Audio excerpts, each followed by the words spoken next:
My dear young people, you may be suffering because of the loss in your life. ಪ್ರಿಯ ಯವನಸ್ಥರೇ, ನಿಮ್ಮ ಜೀವನದಲ್ಲಿ ಆಗಿರುವ ನಷ್ಟದಿಂದಾಗಿ ನೀವು ನೋವಿನಲ್ಲಿರಬಹುದು. Maybe you lost your health. ನೀವು ನಿಮ್ಮ ಆರೋಗ್ಯವನ್ನು ಕಳೆದುಕೊಂಡಿರಬಹುದು. Maybe you lost your finances. ನಿಮ್ಮ ಹಣಕಾಸನ್ನು ಕಳೆದುಕೊಂಡಿರಬಹುದು. Maybe you lost your job. ಉದ್ಯೋಗವನ್ನು ಕಳೆದುಕೊಂಡಿರಬಹುದು. Maybe you lost your relationship. ಅಥವಾ ನಿಮ್ಮ ಸಂಬಂಧವನ್ನು ಕಳೆದುಕೊಂಡಿರಬಹುದು. Or your friendship. ಅಥವಾ ನಿಮ್ಮ ಸ್ನೇಹವನ್ನು. And you may be broken. ಇದರಿಂದ ಮನಮುರಿದವರಾಗಿರಬಹುದು. Not knowing how you're going to face tomorrow. ನಾಳಿನ ದಿನವನ್ನು ಹೇಗೆ ಎದುರಿಸುವುದು ಎಂದು ತಿಳಿಯದೆ. But my dear friends, there is hope for you. ಆದರೆ ನನ್ನ ಪ್ರಿಯ ಸ್ನೇಹಿತರೆ, ನಿಮಗೊಂದು ಭರವಸೆ ಇದೆ. Whatever you have lost, God will give it back to you. ನೀವು ಕಳೆದುಕೊಂಡ ಎಲ್ಲವನ್ನು ದೇವರು ಹಿಂತಿರುಗಿಸಿಕೊಡುವನು. And right now, as you're broken, God will give you His comfort. ನಿಮ್ಮ ಮುರಿದ ಮನಸ್ಸಿಗೆ ದೇವರು ಸಮಾಧಾನವನ್ನು ದಯಪಾಲಿಸುವನು. Shall we pray and receive it from the Lord? ಪ್ರಾರ್ಥಿಸಿ ಇದನ್ನು ದೇವರಿಂದ ಪಡೆದುಕೊಳ್ಳುವ.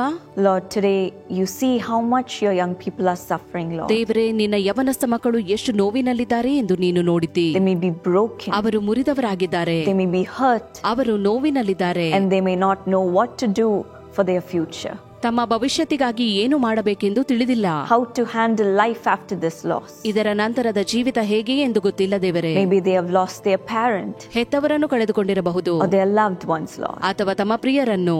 But today comfort them with your loving presence. ನಿನ್ನ ಪ್ರೀತಿಯಿಂದ ಅವರನ್ನು ಸಮಾಧಾನಪಡಿಸು.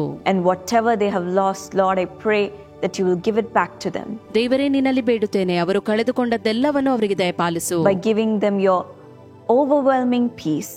ನಿನ್ನ ಅಗಾಧವಾದ ಶಾಂತಿಯನ್ನು ದಯಪಾಲಿಸು. Filling them with your presence. ನಿನ್ನ ಪ್ರಸನ್ನತೆಯಿಂದ ಅವರನ್ನು ತುಂಬಿಸು. And comforting them today, Lord. ಈ ದಿನ ಅವರನ್ನು ಸಂತೈಸು ದೇವರೇ. Lord, I pray that you will bless their finances.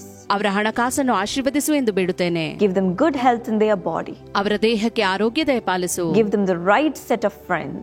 ಸರಿಯಾದ ಸ್ನೇಹಿತರನ್ನು ದಯಪಾಲಿಸು. And lead them each and every day in their life, Lord. ಅವರ ಜೀವಿತದ ಪ್ರತಿ ದಿನವೂ ನೀನು ನಡೆಸು. Let them say that God has orchestrated my future. ದೇವರು ನನ್ನ ಭವಿಷ್ಯವನ್ನು ರೂಪಿಸಿದ್ದಾನೆ ಎಂದು ಅವರು ಹೇಳಲಿ. Been with me in all of my ups and downs. ಜೀವಿತದ ಏರಿಳಿತಗಳಲ್ಲಿ ದೇವರು ನನ್ನ ಜೊತೆ ಇದ್ದನು. And given me back everything that I have lost. ನಾನು ಕಳೆದುಕೊಂಡದ್ದನ್ನೆಲ್ಲ ದೇವರು ಮರಳಿ ಕೊಟ್ಟನು.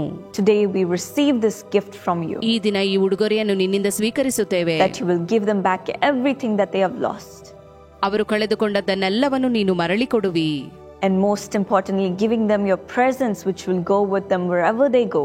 ವಿಶೇಷವಾಗಿ ನಿನ್ನ ಪ್ರಸನ್ನತೆ ಅವರು ಹೋಗುವಲ್ಲೆಲ್ಲ ಅವರನ್ನು ಹಿಂಬಾಲಿಸಲಿ. And blessing them and their life. ಮತ್ತು ಅವರ ಜೀವಿತವನ್ನು ಆಶೀರ್ವದಿಸುವುದಕ್ಕಾಗಿ In Jesus' name I pray. ಯೇಸುವಿನ ನಾಮದಲ್ಲಿ ಬೇಡಿದ್ದೇನೆ. Amen. Amen. God bless you. ದೇವರು ನಿಮ್ಮನ್ನು ಆಶೀರ್ವದಿಸಲಿ.